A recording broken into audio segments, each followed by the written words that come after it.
संतोष देशमुख हत्या प्रकरणात सर्वात मोठा अपडेट सध्या मित्रांनो आलेला आहे। जे काही फरार आरोपी होते त्याच्यामध्ये सुदर्शन घुले, सुधीर सांगळे आणि कृष्णा आंधळे हे तिन्ही आरोपी होते। यामधील 2 आरोपींना पोलिसांनी पकडलं आहे। पोलिसांना त्यांचा शोध घेण्यामध्ये यश आलेलं आहे ची बातमी येत आहे। मित्रांनो थोड्याच वेळामध्ये बीडचे पोलीस अधीक्षक नवनीत कावत हे याविषयी सविस्तर माहिती देखील देणार आहेत की कोणते आरोपी पकडले आहेत। मित्रांनो संतोष देशमुख यांचं हत्या प्रकरण महाराष्ट्रामध्ये गाजत आहे आणि महाराष्ट्रात तापला देखील होता। त्याचं कारण होतं जे काही फरार आरोपी होते ते हत्या झाल्यापासून 26 दिवसांनंतरही त्यांचा शोध लागत नव्हता। त्यामुळे प्रसार माध्यमांमध्ये राजकीय वर्तुळातून आणि सर्व स्तरावरून आवाज उठत होता।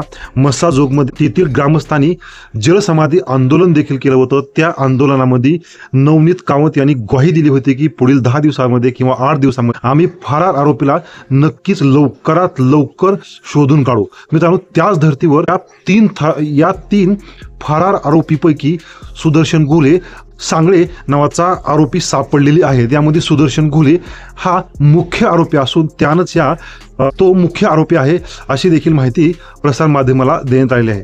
मित्रांनो याबाबतची अधिकृत माहिती लवकरच बीडचे पोलीस अधीक्षक हे पत्रकार परिषद घेऊन देणार आहेत। पुढील अपडेट आपण आपल्या चॅनलवर देतच राहू। धन्यवाद। तुम्ही चॅनल सबस्क्राईब केलं नसेल तर सबस्क्राईब करा आणि बेल आयकॉनला दाबा, त्याच्यामुळे तुम्हाला नोटिफिकेशन येत राहतील। धन्यवाद।